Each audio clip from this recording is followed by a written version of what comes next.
بسم اللہ الرحمن الرحیم۔ میں ہوں اے ایس انصاری۔ محترم حافظ عاطف کی ویڈیو سنی دیکھی ملوکیت اور جادو سے متعلق، سلیمان علیہ السلام کے دور میں ملوکیت اور جادو سے متعلق۔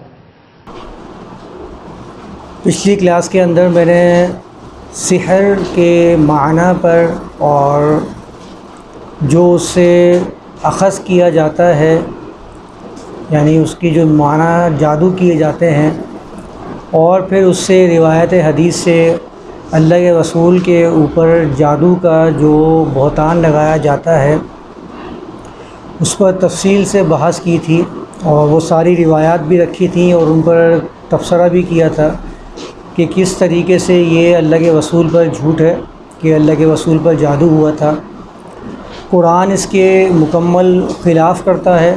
قرآن نے کہہ دیا وقال الظالمون ان تتبعون الا رجلا مسحورا۔ یہ ظالمین کے اقوال ہیں۔ وہ کہتے ہیں کہ تم ایک مسحور زدہ شخص کی اتباع کرتے ہو۔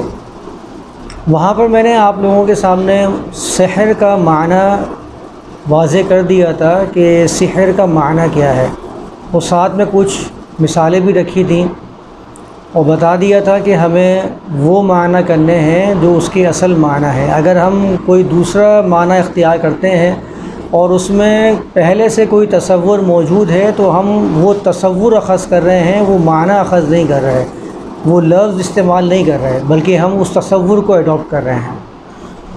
تو سحر کا معنی میں نے بتایا تھا کہ سحر کہتے ہیں فریب کو، دھوکے کو، ایسا دھوکہ کہ جس میں یہ معلوم نہ ہو کہ یہ دھوکہ دیا کیسے جا رہا ہے، بڑے لطیف پیرائی کے اندر۔ جس طرح آپ کسی بھی فنکار کو، ساحر کو دیکھتے ہیں تو وہ کیا کرتا ہے کہ آپ کے سامنے ہی بہت سارے فنکاریاں کر کے دکھا رہا ہوتا ہے، لیکن ہم اس کی فنکاریوں کو دیکھ تو رہے ہوتے ہیں، لیکن ہمیں یہ معلوم ہوتا ہے کہ جتنا بھی کر رہا ہے یہ صرف فریب ہے اور کچھ بھی نہیں، اس لیے تو ہم اس کو ساحر کہتے ہیں۔ تو جادوگر کا معنی ہی فنکار اور دھوکے باز ہے۔ اگر اس کے اصل سحر کے معنی جادو بھی کیے جائیں تو جادوگر کا معنی ہی آپ سمجھ لیجئے کہ دھوکے باز اور دھوکے بازی ہے۔ جادو کا معنی دھوکے بازی اور جادوگر کا معنی دھوکے باز۔ اب دھوکے بازی چونکہ ایک فن بن گئی، جب وہ فن بن گئی ہے تو وہ جادوگر فنکار کی حیثیت سے لوگوں میں متعارف ہونا شروع ہو گیا۔ کرتا ہو کام جو بنیادی کام ہے وہ دھوکے بازی ہی ہے۔ پھر میں نے آپ کے سامنے قرآن کی آیت رکھی تھی قل فأنا تسحرون۔ میں نے کہا تھا کہ اللہ تعالیٰ فرماتا ہے ان سے کہہ دیجئے پھر کہاں کو تم پھیر دیے جاتے ہو، کیونکہ سحر کا معنی کیا ہوتا ہے کہ حقیقت سے غیر حقیقت کی طرف پھیر دینا، اور پھیرنا بھی ایسا کہ سامنے والا اس کو جان ہی نہ سکے کہ کس طریقے سے اس کو دھوکہ دیا جا رہا ہے۔ تو یہ میں نے آپ کے سامنے سحر کا معنی بیان کیا تھا، اور سحر کے بارے میں قرآن سے اور اس کا روایات سے موازنہ کر دیا تھا کہ کیا حقیقت ہے ان روایات کی۔ یہاں پر میں آیت کو ایک مرتبہ پڑھ لیتا ہوں۔ اللہ تعالیٰ فرماتا ہے وَاتَّبَعُوا مَا تَتْلُو الشَّيَاطِينُ عَلَى مُلْكِ سُلَيْمَانَ۔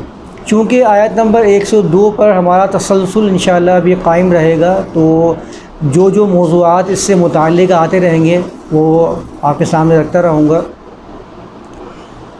کہ وَاتَّبَعُوا مَا تَتْلُو الشَّيَاطِينُ عَلَى مُلْكِ سُلَيْمَانَ۔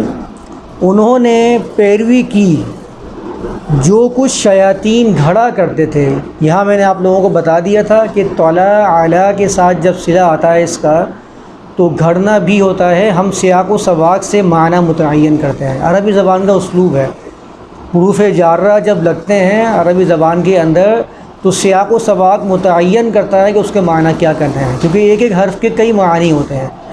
تو یہاں پر ہم دیکھ رہے ہیں کہ ملکی سلیمان کی بات ہو رہی ہے، سلیمان کی ملکیت کے اندر، سلیمان کی بادشاہت کے اندر، سلیمان کی حکومت کے اندر، تو اس کے بارے میں بات چل رہی ہے۔ تو یہاں پر معنی اس کے ہیں کہ وہ اس کے بارے میں پروپیگنڈا کیا کرتے تھے، ان کے بارے میں جھوٹ پھیلایا کرتے تھے۔ یہ سلیمان کی بات نہیں ہو رہی ہے بلکہ ملکی سلیمان، جتنا ہے اتنا ہی رکھنا ہے۔ ہم لوگوں نے اس کو مزید آگے بڑھا دیتے ہیں، ہم نے اس کو حضرت سلیمان کے اوپر چسپاں کرنا شروع کر دیا، وہ الگ معاملہ ہے۔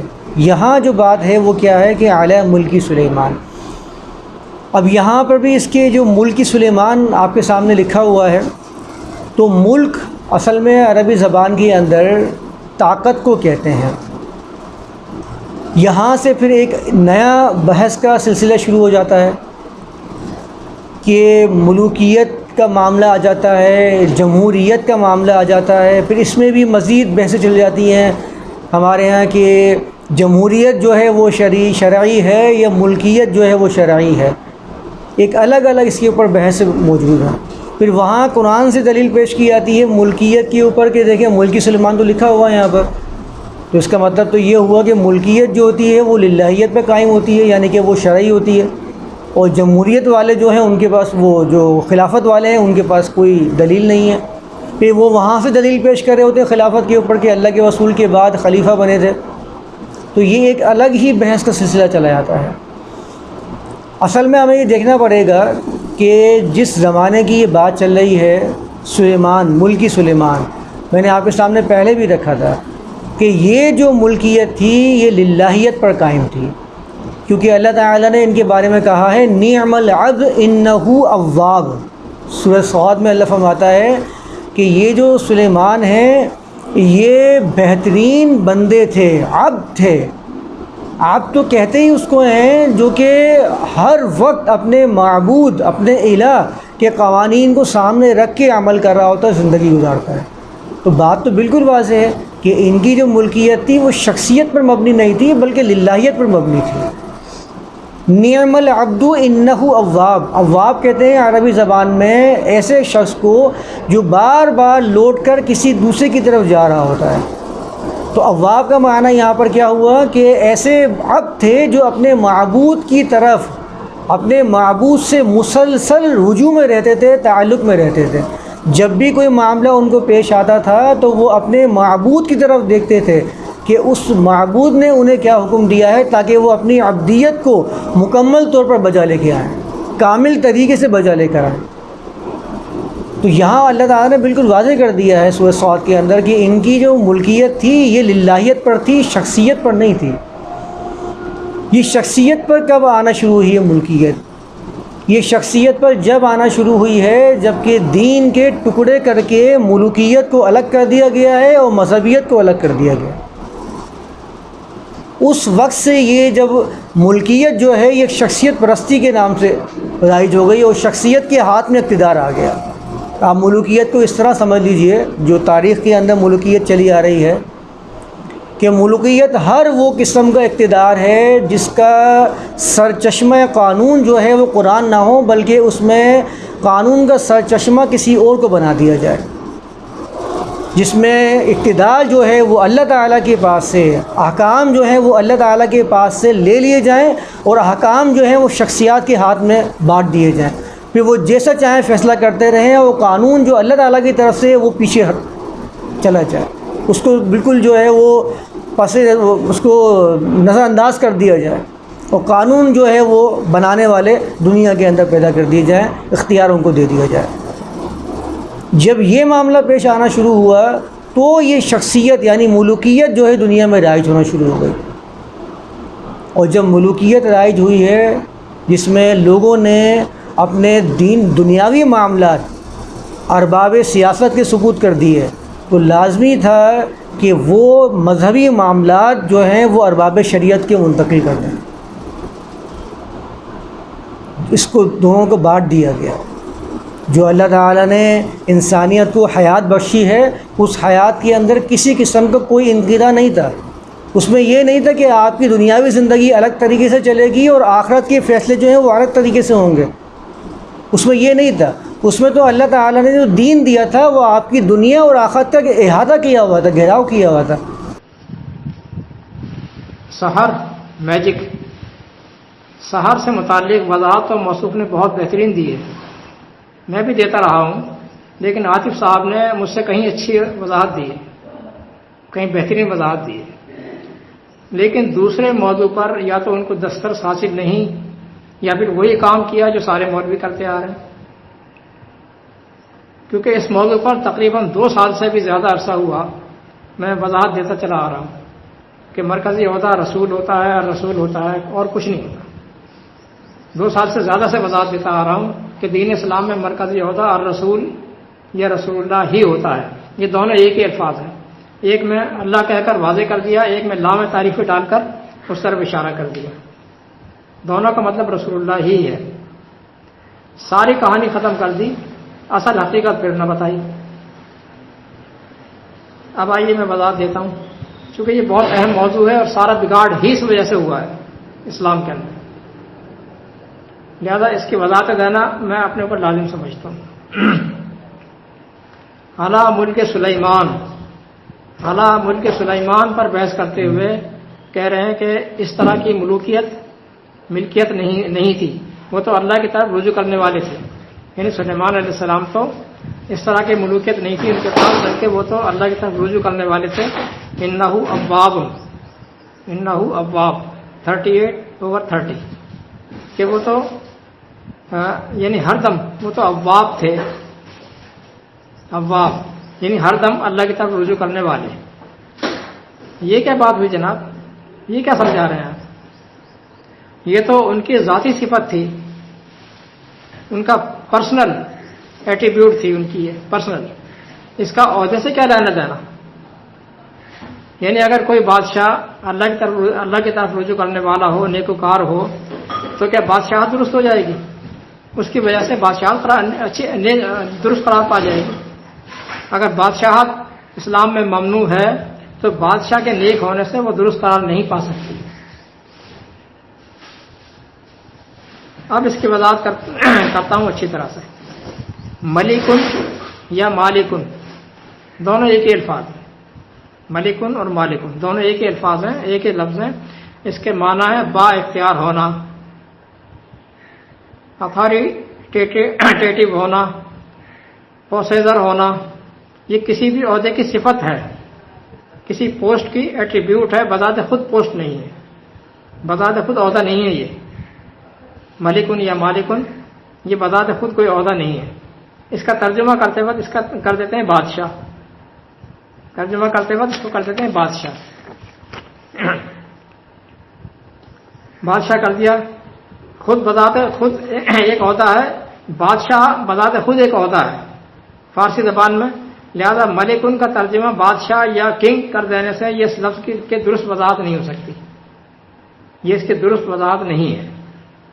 اور بادشاہت یہ ہے کہ یک بعد دیگرے موروثیت سے چلتا چلا جائے، باپ سے بیٹا، بیٹے سے پھر اس کا بیٹا. جبکہ اسلام میں یہ پوسٹ قرآن کے دیے ہوئے اصولوں کے مطابق منتخب کی جائے گی. یہ باپ بیٹے سے نہیں چلے گی. اگر باپ کا سے بیٹا ان تمام اہلیت پر کا حامل ہے اور پورا اترتا ہے، اس کو منتخب کر لیا جاتا ہے، پھر تو ٹھیک ہے. لیکن وہ اس بنیاد پر نہیں چلے گا کہ باپ کا بیٹا ہے. منتخب کی جائے گی، یعنی یہ پوسٹ میرٹ پر دی جائے گی. جمہوریت بھی اسی لیے باطل ہے کہ یہاں عہدے کے لیے الیکشن ہوتا ہے، سلیکشن نہیں. ووٹ گنے جاتے ہیں، اس کی قابلیت نہیں دیکھی جاتی. الیکشن ہوتا ہے، سلیکشن نہیں. لہذا اسلامی اصولوں کے مطابق نہ ملوکیت اور نہ بادشاہت، نہ جمہوریت، یہ اسلامی اصولوں کے مطابق نہیں ہے، منافی ہے اس کے. موصوف خلافت کی بات کر کے اس کی وضاحت بھی نہ دی انہوں نے. بس خلافت کی بات کرے گول مول کر گئے، اس کی کوئی وضاحت نہ دی کہ خلافت کی کیا حیثیت ہے. خلافت بھی کوئی عہدہ نہیں ہے جناب، یہ بھی سمجھ لیجیے آپ. خلافت بھی کوئی عہدہ نہیں ہے. خلیفہ کے معنی ہے کسی منصب پر، کسی حیثیت پر، کسی کے بعد آنے والا. کسی منصب پر، کسی حیثیت پر، کسی کے بعد آنے والا، اسے کہتا ہے خلیفہ. وہ منصب کیا ہے اس لفظ کی وضاحت یہاں بھی موجود نہیں ہے، وہ یہاں غائب ہے. کہا جائے کہ یہ صاحب اس پوسٹ پر فلاں کے بعد آنے والے ہیں، فلاں کے بعد آئے ہیں. ارے بھائی کس پوسٹ پر یہ تو بتاؤ نا. تو پوسٹ غائب. کیسی کیسی انجینئرنگ کی گئی ہے اسلام کے اس اہم عہدے رسول کے خلاف. سارے فتنے فساد کی جڑ یہی انجینئرنگ ہے جو رسول کے خلاف کی گئی ہے. اس کے ہر گوشے سے پردہ اٹھاتا جاؤں گا انشاءاللہ جب تک سانس چل رہی ہے۔ اب آگے سنیے۔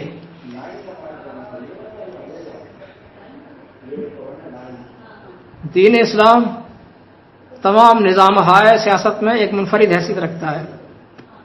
سمجھیے، دین اسلام تمام نظام ہائے سیاست میں ایک منفرد حیثیت رکھتا ہے۔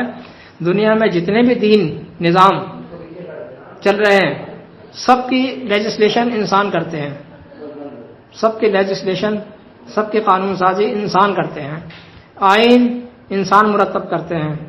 دین اسلام وہ واحد دین ہے جس کی لیجسلیشن، جس کی فنڈامنٹل لیجسلیشن اوپر سے بن کر آئی ہے، اوپر سے بن کر آئی ہے، خالق نے بنا کر دی ہے۔ جو فرق ایک خالق اور مخلوق میں ہو سکتا ہے وہی فرق ان کی قانون سازی میں ہوگا۔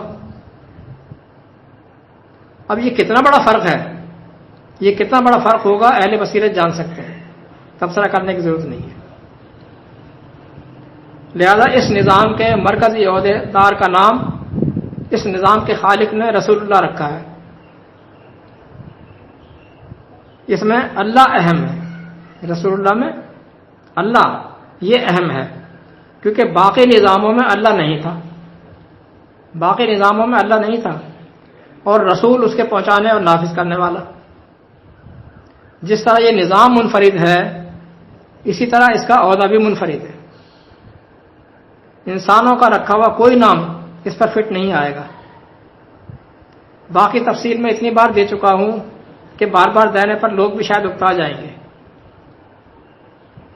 آخر میں ایک آیت اور رکھوں گا، ان کثیرا من الاحبار والرہبان لیأکلون اموال الناس بالباطل ویصدون عن سبیل اللہ 9/34۔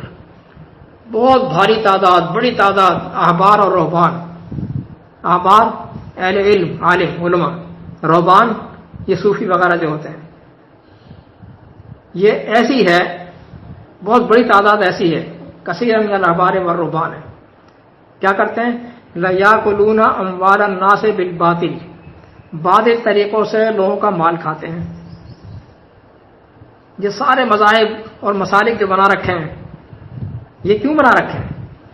کیا حاصل ہے اس سے یہی کچھ حاصل ہو رہا ہے بالباطل، اور وَيَصُدُّونَ عَن سَبِيلِ اللَّهِ، اور اللہ کے وہ سیدھے سچے راستے پر روک بن کر کھڑے ہو جاتے ہیں، دیوار بن کر کھڑے ہو جاتے ہیں۔ وہ راستہ اگر کلیئر ہو گیا سارے مذاہب ڈھیر